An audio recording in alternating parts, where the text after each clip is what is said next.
जय हिंद प्यारे भाइयों।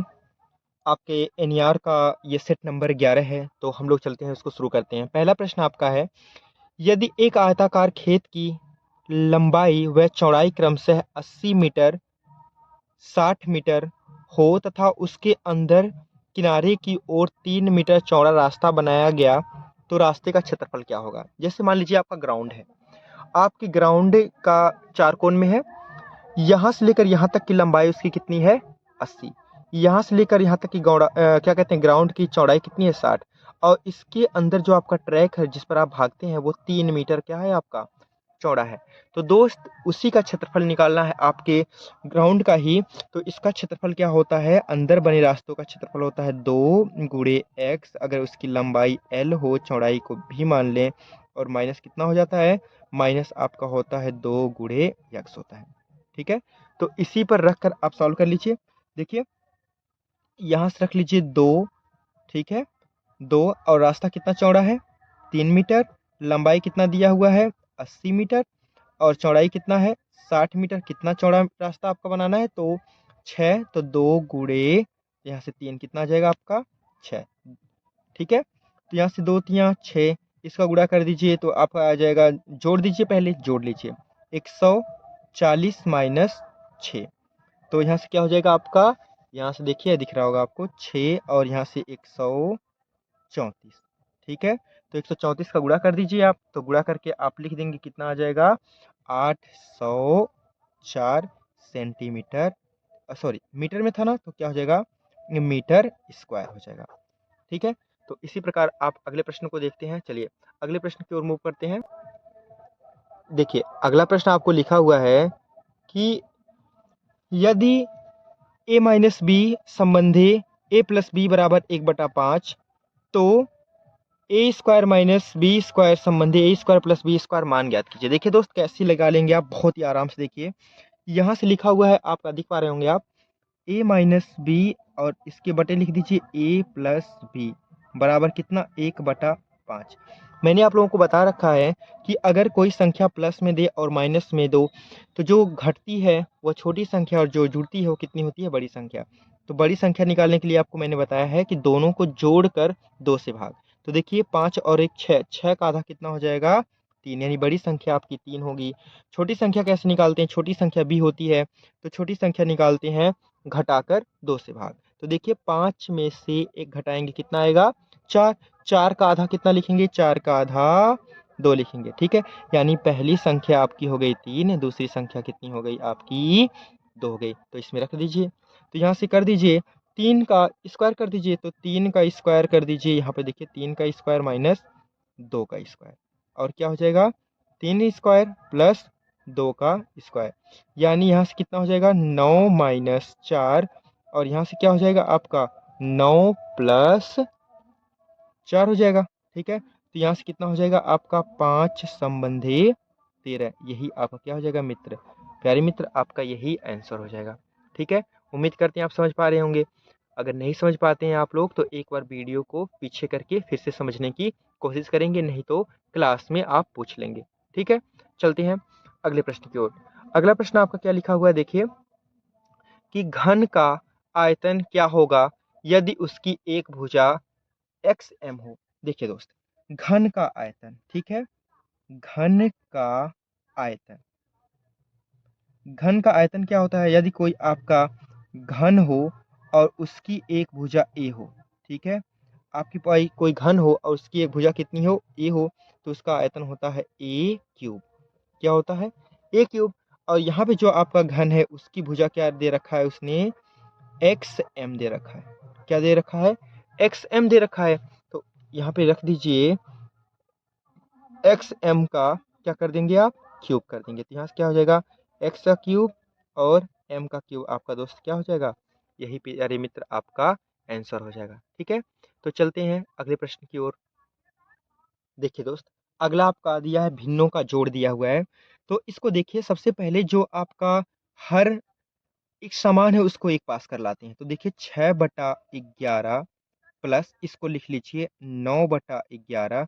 अब इस 7 वाले हर को एक पास लिख दीजिए, -2/7, और यहाँ से क्या है आपका 3/11। प्लस के साथ 7 और यहाँ पे क्या है 5/7 रखा है। इसको आप एक साथ जोड़ सकते हो। तो एक साथ अगर जोड़ेंगे तो क्या हो जाएगा, इसको एक साथ जोड़िए तो 11, जब हर समान हो तो ऐसे जोड़ देते हैं आप। 11 और यहाँ से कितना हो जाएगा आपका 9 6 15 और यहाँ से प्लस कर लीजिए। ये क्या है आपके समान हर है तो कर दीजिए 7 और यहाँ से क्या हो जाएगा आपका -2 + 3 और प्लस का 5 हो जाएगा। ठीक है, अब इसके बाद इसके आगे क्या करते हैं, तो इसको कर देंगे। यहाँ से कितना आ जाएगा, ये आ जाएगा आपका 5/11 और ये प्लस का देखिए कितना हो जाएगा 7 रख लीजिए। तो यहाँ से देखिए आपका हो जाएगा 5 3 8, 8 में से 2 निकालेंगे कितना हो जाएगा आपका हो जाएगा 6। अब इस सबको जोड़ दीजिए, एलसीएम कितना हो जाएगा, एलसीएम हो जाएगा आपका 11 सते 77, इससे भाग देंगे तो 15 साते 105 प्लस 11 छक्का 66, जोड़ दीजिए आपका आ जाएगा 171/77। ठीक है, यही आपका इस प्रश्न का क्या हो जाएगा दोस्त, आंसर हो जाएगा। ठीक है, चलते हैं अगले प्रश्न की ओर। चलिए दोस्त, यहाँ पर देखिए लिखा है संख्या 18,225 का क्या निकालना है, वर्गमूल निकालना है। दोस्त जो वर्गमूल याद कर लिए हो अच्छी बात है, लेकिन बहुत बड़ी बड़ी संख्याओं का वर्गमूल आप नहीं याद कर पाते हैं तो उसको हम लोग निकालने की तरीका सिखाते हैं। और जो दोस्त एनईआर को इस प्रश्न का आंसर रट लिए हैं वो भी इसको देख लें कि अन्य किसी संख्या का वर्गमूल कैसे निकाला जाता है। देखिए इसमें लास्ट में कितना है 5 है। ठीक है, इस दो संख्याओं को आप पकड़ेंगे तो 5 की स्क्वायर करने पर ही अंतिम संख्या 5 आती है, यानी फिक्स हो गया कि इकाई के अंक पर कितना होगा, इकाई के अंक पर 5 होगा। अब हम लोग इसको देखते हैं, ये जितना आपका कितना हुआ है 182 है। 182 किस दो संख्याओं के वर्ग के बीच में आती है, तो आप जानते हैं कि यहाँ से 13 का स्क्वायर कितना होता है 159 और यहाँ से 14 का स्क्वायर कितना होता है, ये होता है 196।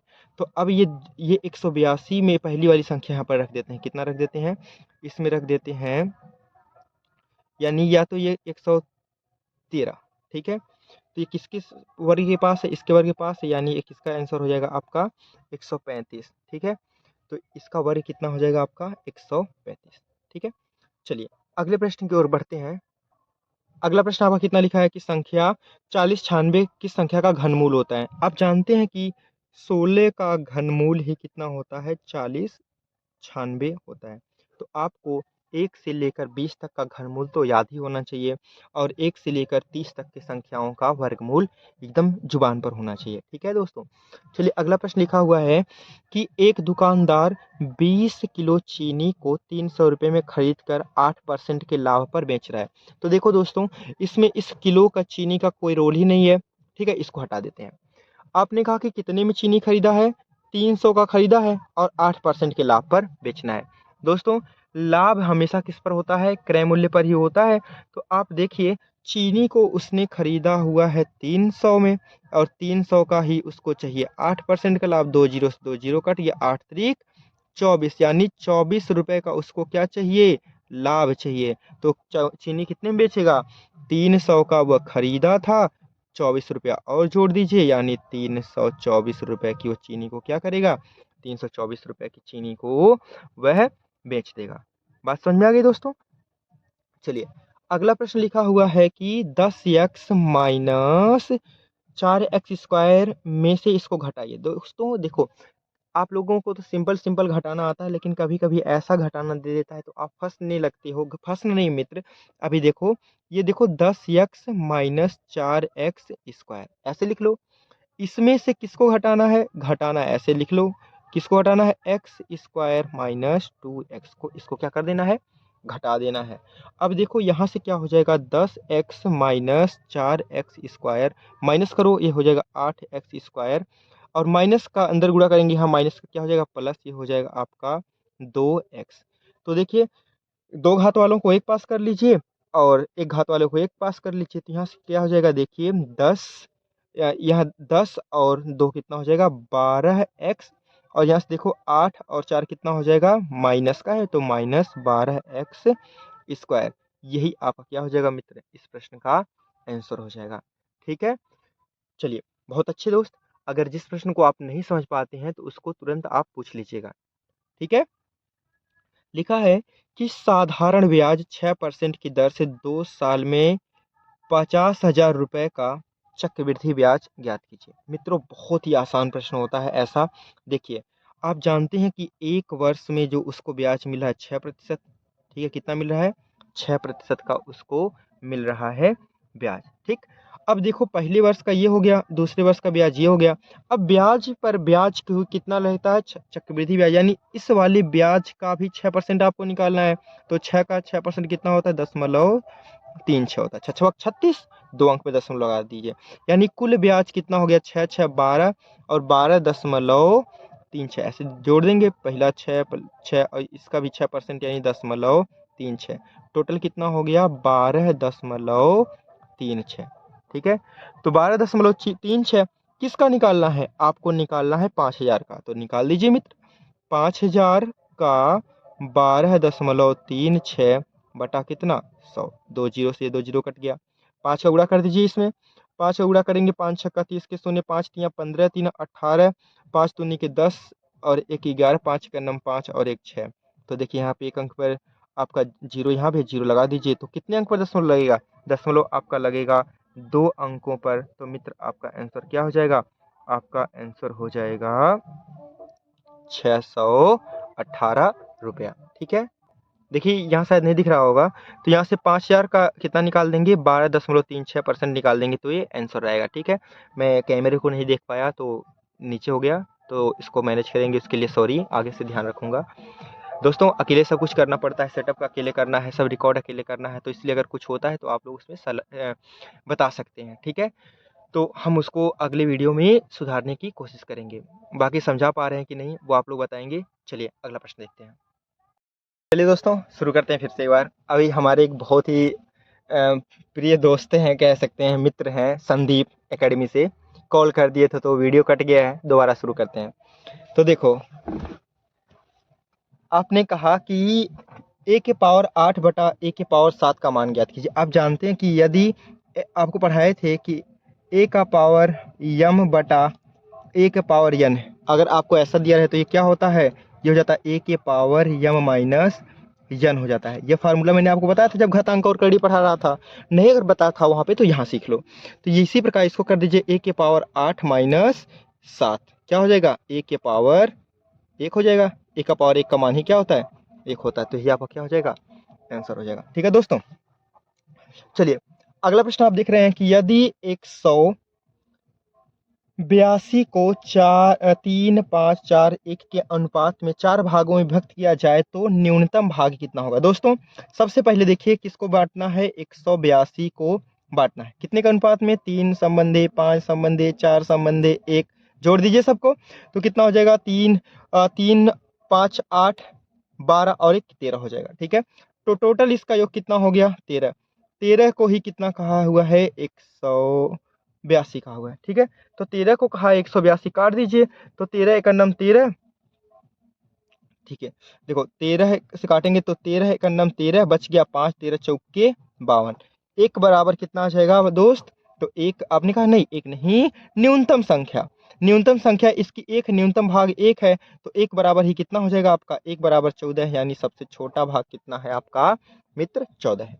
ठीक है, तो चलते हैं अगला प्रश्न। देखो कह रहा कि एक कैंटीन में एक सप्ताह में 28 दर्जन केलों की आवश्यकता होती है, तो 47 दिनों के लिए कितने केलों की आवश्यकता होगी। दोस्तों चलिए बहुत ही आसान प्रश्न, बस इसमें कुछ नहीं करना है, गुणा करना है आपको। कैसे, देखिए एक सप्ताह, एक सप्ताह लिखा हुआ ना, यहाँ पर देखो इस प्रश्न को फोकस करो, एक सप्ताह, एक सप्ताह में कितने दिन 7 दिन, 7 दिन में कितने दर्जन केलों की आवश्यकता 28 दर्जन केले। ठीक है, तो इस दर्जन को बदल लीजिए केलों में, तो कितना हो जाएगा 12। ठीक है, यानी एक दिन में कितना केला होगा, तो काट दीजिए, एक दिन में 7 एकम 7 7 चौक 28, एक दिन में केलों की संख्या हो जाएगी 4 गुणे 12, तो इसका कर दीजिए 4 गुणे 12 कर दीजिए, तो कितना हो जाएगा 12 चौक 48। ठीक है, यानी एक दिन में आपके केलों की आवश्यकता होगी 48 केले। तो कितना पूछा है कितने दिनों में, उसने पूछा कि 47 दिन में कितनों केलों की आवश्यकता होगी, तो क्या कर दीजिए 48 गुणे 47 कर दीजिए। ठीक है, 48 गुणे 47 कर दीजिए। चलिए करते हैं, गुणा करते हैं। देखिए इसका गुणा करिए सीधा, 8 7 56। ठीक है, 8 7 56 को आप लिख दीजिए 6 हाथ से लगा कितना 5। ठीक है, तो इसका यहाँ गुणा कर दीजिए, इसका यहाँ गुणा कर दीजिए। देखिए यहाँ से हो जाएगा 8 चौक 32 और यहाँ से कितना हो जाएगा 7 चौक 28। तो जोड़ दीजिए, आपका हो जाएगा आपका 60 और 60 में 5 जोड़ेंगे कितना हो जाएगा 65 और हासिल लगा कितना आपका 6, 4 चौक के 16 और 16 और 6 कितना हो जाएगा आपका 22, यानी आपका 1256 किलो की आवश्यकता होगी कितने दिन में इतने दिनों की हो जाएगी आपकी। चलिए अगला प्रश्न आपका औसत से लगा हुआ है, तो औसत से लगा लीजिए। लिखा हुआ कि 40 परीक्षणों का औसत कितना है 50 है। देखो 40 संख्याओं का औसत कितना दिया है 50, तो इसका योग कर लीजिए दोनों का गुणा करके कितना हो जाएगा 5 चौक के 20, 2 जीरो इसमें है तो बढ़ा लीजिए। ठीक, फिर कहा है 60 परीक्षणों का 55 है, 60 का कितना लिखा हुआ है 60 का लिखा हुआ है, देखो 60 का परीक्षणों का औसत कितना लिखा हुआ है 55, तो यहाँ से देखो जीरो, इसका गुणा कर लिए 6 5 30 के शून्य, 6 5 30 और 3 33 हो गया। ठीक है, 6 5 30 और 3 33, इसको जोड़ लीजिए 0 0 3 और यहाँ से कितना हो गया आपका, यहाँ से हो गया 5। टोटल कितने परीक्षण हो गए 100, 100 का संख्याओं का योग इतना है, तो औसत क्या होता है समस्त संख्याओं का योग बटे उनकी संख्या, यानी 53 100 बटे कितना 100 काट दोगे तो कितना आ जाएगा 53, आपका दोस्त क्या हो जाएगा 53 इस प्रश्न का आंसर हो जाएगा। ठीक है, चलिए लास्ट प्रश्न देखो, लिखा हुआ है कि यदि किसी संख्या तथा उसके व्युत्क्रम का योग 17/4 हो तो वह संख्या क्या होगी। सबसे पहले देखो आप लिखो कि एक संख्या ए और इसका व्युत्क्रम क्या होगा 1/a होगा भाई, ये तो इसका व्युत्क्रम होगा ना। तो इसी का अगर मान लीजिए तो यहाँ पे कितना लिखा हुआ है 17/4 लिखा हुआ है, तो यहाँ पर देखो वही संख्या लिखनी होती है, ऐसे लिखा होगा ना भाई। देखो इसका लिखना ये ऐसे होगा, इसका व्युत्क्रम इसका होगा, तो यहाँ से जोड़ दो तो यानी 4 प्लस 1/4। ठीक है, 4 प्लस 1/4 तो कितना हो जाएगा 4 चौक के 16 1 17, यानी वह संख्या क्या होगी या तो 4 होगी या तो 1/4 होगी। तो इसका आंसर क्या हो जाएगा 4 या 1/4। ठीक है दोस्तों, तो मस्त रहिए, पढ़ते रहिए और पूरा रिवीजन करते रहिए। अगर कोई प्रश्न में डाउट आता है तो तुरंत आपके लिए मेरा नंबर उपलब्ध है, तुरंत अपना क्या कर दीजिए मैसेज को भेज दीजिए। जय हिंद, जय भारत, वंदे मातरम।